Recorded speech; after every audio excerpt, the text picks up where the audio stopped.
आज आपल्याकडे एक जबरदस्त विषय आहे, आंतरिक स्वायत्तता म्हणजे इंटरनल ऑटोनॉमी. आणि यासाठी आपण गवाराणी यांच्या the architecture of internal autonomy या पुस्तकातले काही महत्त्वाचे उतारे बघणार आहोत. खरं सांगू का, आजच्या जगात याची गरज सगळ्यात जास्त आहे असं मला वाटतं. आपलं लक्ष आहे ना, ते सतत खेचलं जातंय. म्हणजे नोटिफिकेशन्स, बातम्या, ते सततचं स्क्रोलिंग. मग या माहितीच्या गोंधळात स्वतःसाठी एक शांत मजबूत जागा कशी तयार करायची, मला वाटतं हेच शोधणं आजच्या आपल्या या सखोल विश्लेषणाचं मुख्य उद्दिष्ट आहे. अगदी. आणि आपण या पुस्तकातल्या काही अगदी मूळ संकल्पना बघणार आहोत. म्हणजे सुरुवात करूया त्या सततच्या भरलेल्या मनापासून, ज्याला लेखक मानसिक अपचन म्हणतात. मग आपण बघू की स्वतःला आहे तसं, म्हणजे आपल्या सगळ्या चांगल्या वाईट गोष्टींसकट स्वीकारणं म्हणजे नेमकं काय. आणि यात एक मुद्दा मला खूपच अनपेक्षित वाटला. स्वतंत्र विचार करा, पण ते सगळ्यांना सांगत बसू नका.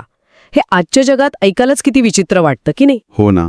आणि या सगळ्या गोष्टी प्रत्यक्षात कशा आणायच्या यासाठी एक अतिशय सोपी व्यावहारिक कृती योजना सुद्धा आहे. चला तर मग या विचारांच्या जगात खोलवर शिरूया. तर मग यातला पहिला मुद्दा घेऊया, जो मला वाटतं आपल्या सगळ्यांनाच थेट लागू होतो. भरलेलं मन विरुद्ध शांत मन. लेखक म्हणतात की आपण सतत माहिती गिळत असतो, पण ती पचवायला वेळच देत नाही. त्यांनी वापरलेला मानसिक अपचन हा शब्द मला एकदम चपखल वाटला. बरोबर. दिवसभर रील्स, बातम्या, मेसेजेस बघून रात्री झोपताना डोकं भणभणतं, विचार थांबतच नाहीत. हा अनुभव आपल्यापैकी प्रत्येकाला कधी ना कधी आलाच असेल. अगदी. आणि हे फक्त डोकं भणभणणं नाहीये, याचे परिणाम खूप खोलवर जातात. या सततच्या माहितीच्या हल्ल्यामुळे आपला ताण वाढतो. कोणत्याही एका गोष्टीवर लक्ष केंद्रित करणं जवळजवळ अशक्य होतं. आणि सगळ्यात महत्त्वाचं म्हणजे आपली नवनिर्मितीची क्षमता म्हणजे सर्जनशीलता कमी होते. बरोबर. यावर लेखकाचा उपाय तसा साधा सोपा वाटतो. ते म्हणतात, आपल्या आयुष्यात एक गॅप तयार करा, एक मोकळा वेळ. गॅप म्हणजे मोकळा वेळ. पण या गॅपमध्ये करायचं काय, यावर लेखकाचं उत्तर ऐकून मला खरं तर हसूही आलं आणि आश्चर्यही वाटलं. ते म्हणतात, अगदी काहीही न करणे. हो. इटालियन भाषेत यासाठी एक सुंदर शब्द आहे, डोल्चे फार नियंते, म्हणजे काहीही न करण्याचा गोडवा.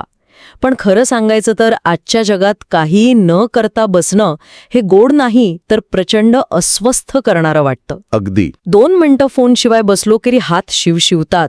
हाच तो विड्रॉल सिम्पटम आहे का ज्याबद्दल लेखक बोलत आहेत? तुम्ही अगदी योग्य ठिकाणी बोट ठेवलं आहे. हाच तो मुद्दा आहे. याच मोकळ्या वेळेत जेव्हा आपण अस्वस्थ होतो, तेव्हा आपला मेंदू खऱ्या अर्थाने काम करायला लागतो. तो मिळालेल्या माहितीचे तुकडे जोडतो, त्यावर प्रक्रिया करतो, त्याला पचवतो. म्हणजे जसं जेवणानंतर पोटाला वेळ लागतो तसं. अरे बापरे. आपलं मन आता तंत्रज्ञान कंपन्यांच्या अल्गोरिथमने आणि त्या न संपणाऱ्या स्क्रोलिंगच्या व्यसनाने नियंत्रित केलं आहे. म्हणजे आपण काय पाहावं, काय विचार करावा, कोणत्या गोष्टीवर रागवावं आणि काय आवडावं हे जणू काही दुसरेच ठरवत आहेत. बरोबर. आणि एकदा का आपण या दुसऱ्यांच्या नियंत्रणातून थोडी सुटका मिळवली, थोडी ही मानसिक जागा तयार केली, की मग त्या जागेत आपल्याला काय सापडतं? बहुतेकदा स्वतःच्याच अपूर्णता, चुका आणि अशा सवयी ज्या आपल्याला आवडत नाहीत.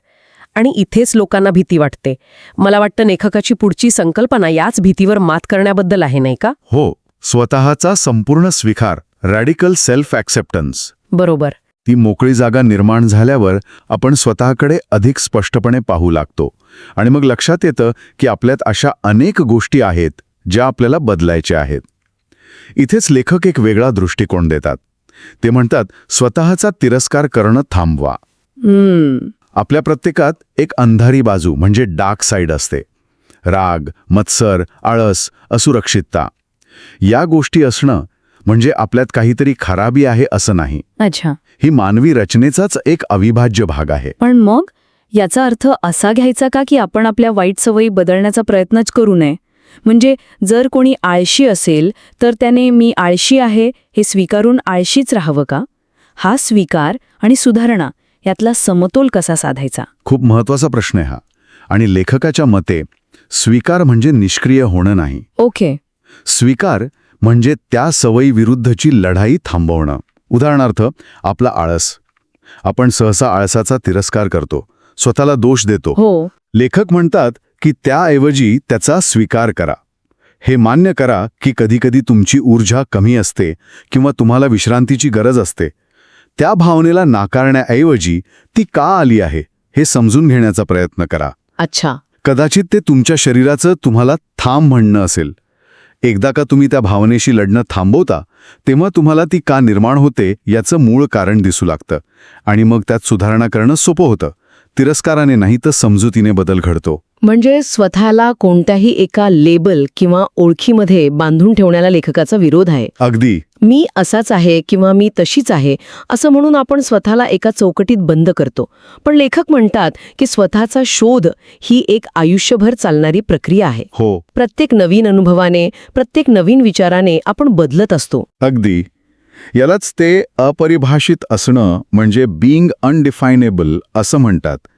ज्या क्षणी आपण आपल्या चुका, उणिवा आणि अंधारी बाजू स्वीकारतो तेव्हाच आपण खऱ्या अर्थाने स्वतःला ओळखायला लागतो. सतत स्वतःला दोष देत राहिल्याने केवळ आत्मविश्वास कमी होतो, प्रगती होत नाही. ठीक आहे. तर पहिला टप्पा झाला माहितीच्या गोंधळातून बाहेर पडून स्वतःसाठी शांत जागा तयार करणे. दुसरा टप्पा त्या जागेत दिसणाऱ्या स्वतःला आहे तसं स्वीकारणे. यानंतर तिसरी आणि मला वाटतं सर्वात वादग्रस्त संकल्पना येते, ती म्हणजे स्वतंत्र विचारांची. हो. समाजाने लादलेल्या यशाच्या, सुखाच्या व्याख्या नाकारून स्वतःच्या व्याख्या तयार करा. इथपर्यंत ठीक आहे. पण त्यानंतर लेखक जो सल्ला देतात तो धक्कादायक आहे. हो. आणि तो सल्ला आहे, एकदा का तुमचे स्वतंत्र विचार विकसित होऊ लागले की ते प्रत्येकाशी शेअर करत बसू नका. हे आपल्या नेहमीच्या विचारांच्या अगदी उलट आहे. अगदी. आपल्याला सहसा वाटतं की आपले चांगले विचार, आपले वेगळे दृष्टिकोन आपण जगाला सांगितले पाहिजेत, त्यावर चर्चा झाली पाहिजे. हो. एक मिनिट, पण हा सल्ला तर आपण आजपर्यंत जे काही ऐकलं आहे त्याच्या अगदी विरुद्ध आहे ना. आपले विचार शेअर केल्यानेच तर ते अधिक पक्के होतात, त्यातल्या त्रुटी दूर होतात. असं स्वतःपुरतं मर्यादित राहिल्याने आपण एका वैचारिक इको चेंबरमध्ये अडकणार नाही का, जिथे आपल्याला वाटतं की आपलेच विचार बरोबर आहेत. तुमचा मुद्दा अगदी योग्य आहे आणि लेखकालाही तो अपेक्षित आहे. ते असं म्हणत नाहीयेत की तुम्ही कोणाशीच बोलू नका. मग त्यांचा मुद्दा अधिक सूक्ष्म आहे.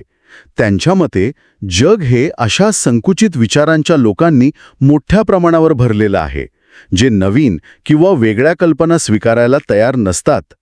तुम्ही जेव्हा एखादा वेगळा विचार त्यांच्यासमोर मांडता तेव्हा ते तो समजून घेण्याऐवजी त्याला विरोध करतात, तुमची खिल्ली उडवतात किंवा तुम्हाला चुकीचे टळवण्याचा प्रयत्न करतात. पण मग अशा विरोधाला सामोरं जाणं हेच तर बौद्धिक विकासासाठी गरजेचं नाही का? गरजेचं आहे, पण केव्हा? जेव्हा समोरची व्यक्ती चर्चेसाठी तयार असेल तेव्हा. अच्छा. लेखक म्हणतात की आपली बौद्धिक ऊर्जा अमूल्य आहे.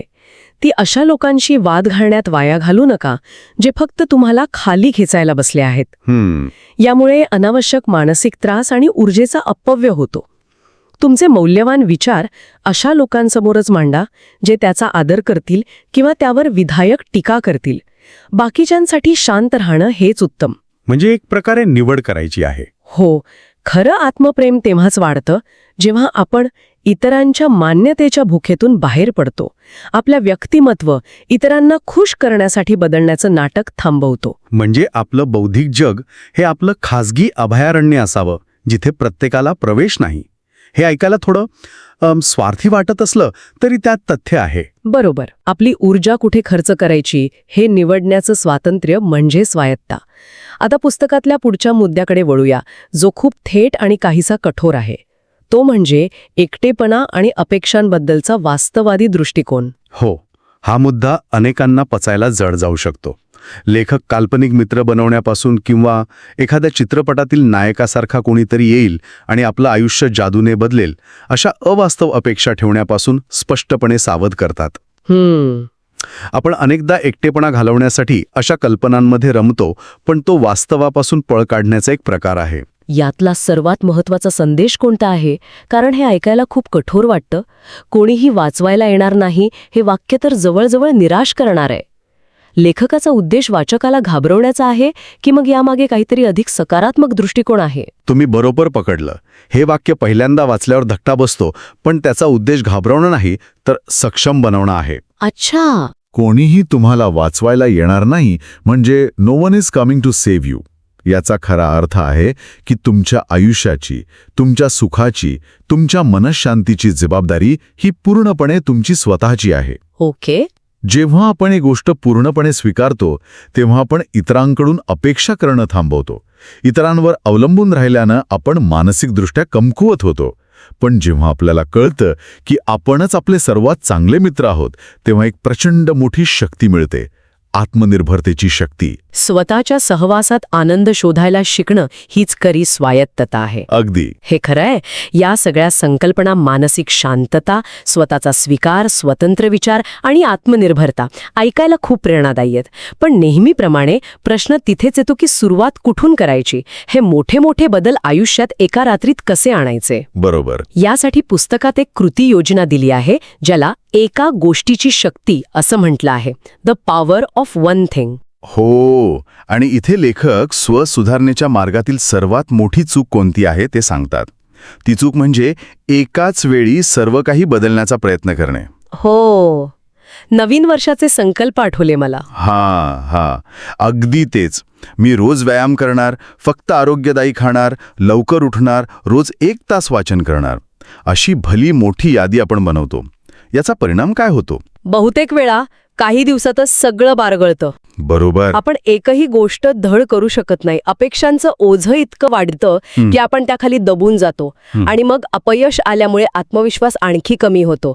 माझ्याकडून काहीच होत नाही ही भावना मनात घर करते. अगदी बरोबर. म्हणूनच लेखक यावर एक अतिशय सोपा आणि प्रभावी उपाय सांगतात. काय आहे तो? छोटे छोटे बदल, मायक्रो चेंजेस. एका वेळी फक्त अगदी एकाच गोष्टीवर लक्ष केंद्रित करा.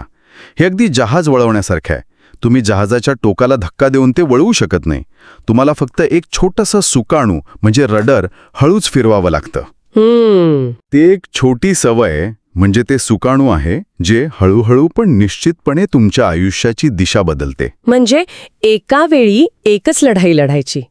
जर तुम्हाला व्यायाम सुरू करायचा असेल तर फक्त व्यायामावर लक्ष द्या. आहार किंवा इतर सवयींबद्दल नंतर विचार करा. हो. कदाचित फक्त रोज 10 मिनिटं चाला. एकदा ती सवय अंगवळणी पडली की मग दुसऱ्या गोष्टीकडे वळा. मी स्वतः हे करून पाहिलंय. काही वर्षांपूर्वी मी व्यायाम आणि पुस्तक वाचन दोन्ही एकाच वेळी सुरू करायचं ठरवलं.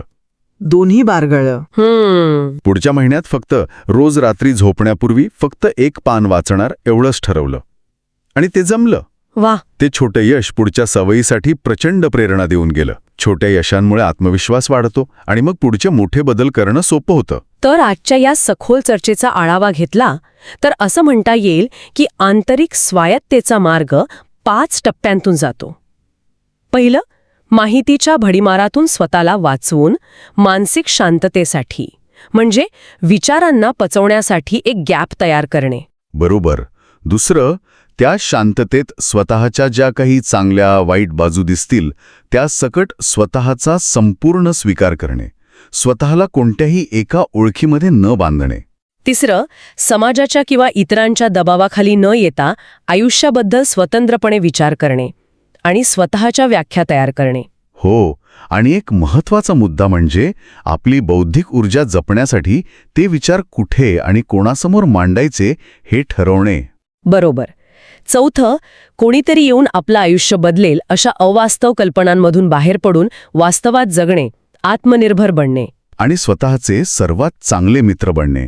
आणि 5वं, एकाच वेळी सर्व काही बदलण्याच्या हव्यासापायी स्वतःला हरवून बसण्याऐवजी एका गोष्टीची शक्ती वापरून एका वेळी फक्त एकाच छोट्या गोष्टीवर लक्ष केंद्रित करणे. ही खरोखरच आंतरिक स्वायत्ता मिळवण्यासाठी एक प्रभावी आणि व्यावहारिक रूपरेषा आहे. हे केवळ सिद्धांत नाहीत तर प्रत्यक्षात आणण्यासारखे मार्ग आहेत. नक्कीच. आपल्या धावपळीच्या आयुष्यात थोडे थांबून विचार करायला लावतात. अगदी. आणि जाता जाता श्रोत्यांसाठी एक विचार. या पुस्तकात सल्ला दिला आहे की अनावश्यक वाद टाळण्यासाठी आपले स्वतंत्र विचार नेहमी सगळ्यांसमोर मांडू नयेत. प्रश्न असा आहे की आजच्या सोशल मीडियाच्या जगात जिथे प्रत्येकाकडून प्रत्येक विषयावर आपलं मत जाहीर करण्याची अपेक्षा केली जाते, जिथे शांत राहण्याला कमजोरी समजलं जातं, बरोबर, तिथे अशा खाजगी बौद्धिक आयुष्याचा किंवा आपले विचार स्वतःपुरते ठेवण्याचा दीर्घकाळात काय फायदा किंवा तोटा होऊ शकतो? आपलं मत न मांडल्याने आपण महत्त्वाच्या चर्चांपासून दूर राहू का, की अनावश्यक त्रासातून वाचून आपली मानसिक शांतता जपण्यात यशस्वी होऊ? यावर नक्की विचार करा.